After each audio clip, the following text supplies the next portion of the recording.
it's your girl Nia and welcome back to my channel. Today we're going to be talking about the book Scythe. If you've never heard of the book Scythe, you're kind of like me. I just kind of randomly found it on Libby.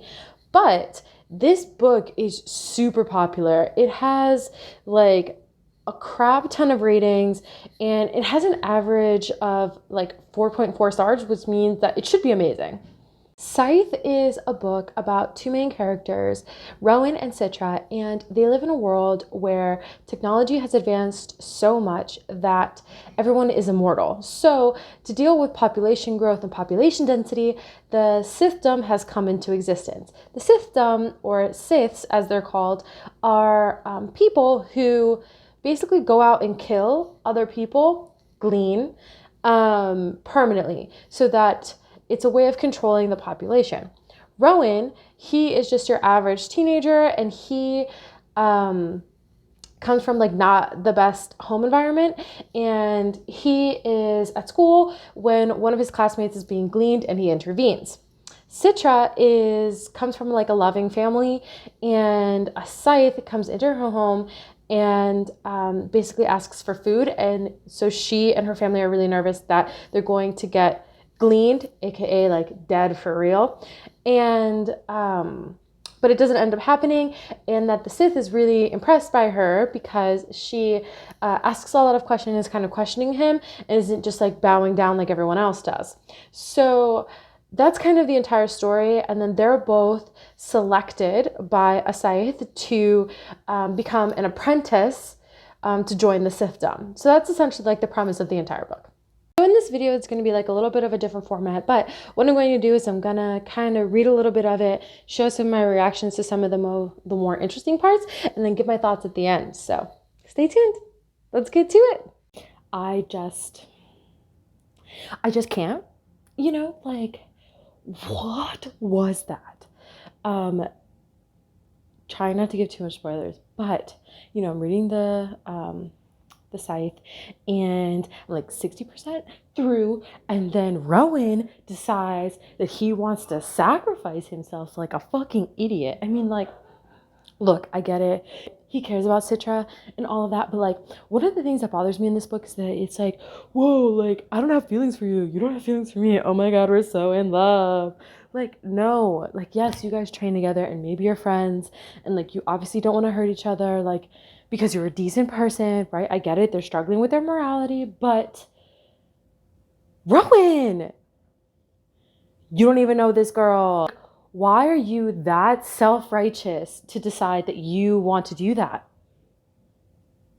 I'm in so many different places in this like commentary video, but I just wanted to say one more thing before I kind of wrap up my thoughts on this. Is the other thing is one of the characters, her name's Esme, and when you first meet her, like, she is young. Like, I think she's like in kindergarten-ish, or like at least elementary school. So she's young, right? And so they're doing like this mass gleaning in the area that she's at, and the whole like first few pages of that entire chapter is about how she is fat and that she needs to go on a diet and that she needs to have self-control over what she eats.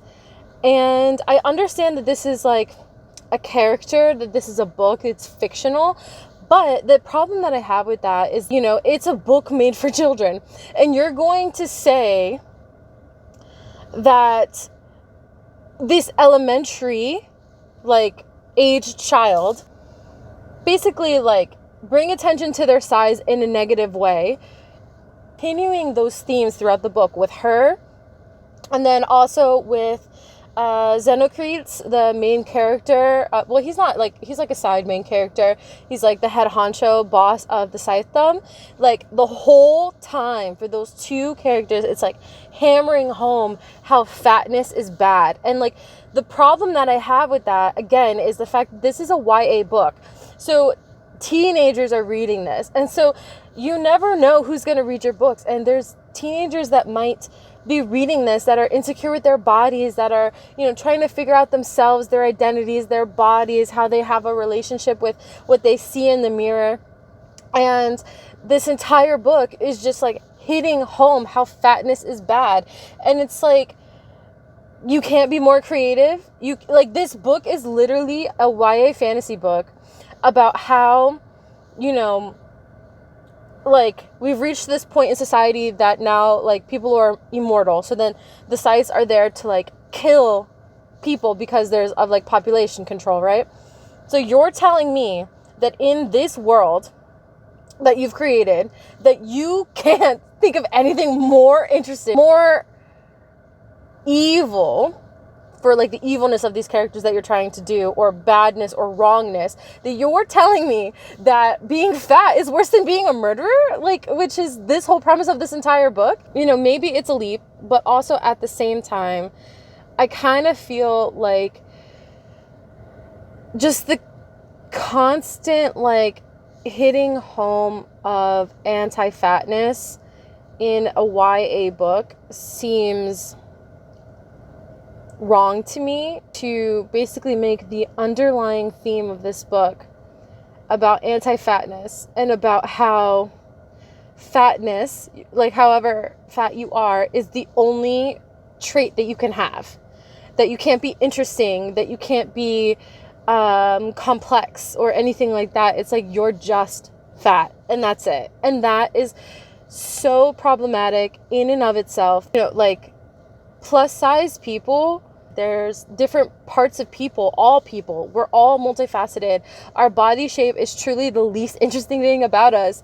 And in this book, they make it the centerpiece, and they make it that it's underlyingly bad. And it just is so frustrating, because otherwise this book is okay. Like, it's not even that great for me personally. Like, it's like, there's so much that I have to overlook, so many problematic things that I have to overlook in this book that take it away from being great.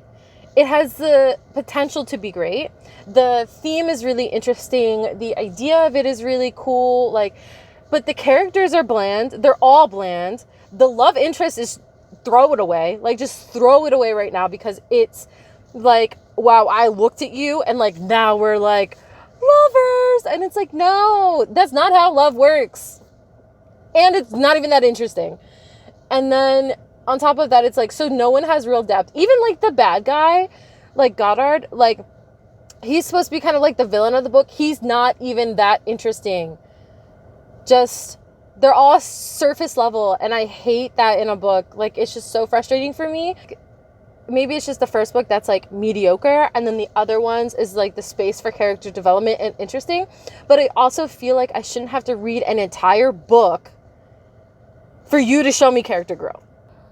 It bums me out that I didn't really enjoy this book as much as others have, because this book has like a 4.4 rating on Goodreads. So I was expecting to love it. I thought it was going to be amazing. And so I'm just really disappointed that I found it so problematic, and like that, besides the whole, like, besides the fat phobia stuff, I just, it felt lacking for me. And so I want to know what book these people are giving 4.4 stars to, because that's not my experience. It gets maybe a 3, like a 2.5 for me, because it just, I feel like if I have to overlook pretty much so much in the book that it's like half the book, then I don't think it's for me, you know? And it's like, I'm not saying that he's not a great writer, because I'm sure he is, and maybe the series gets better, but I just wanted more out of all of the characters. I wanted them to have more depth, and then just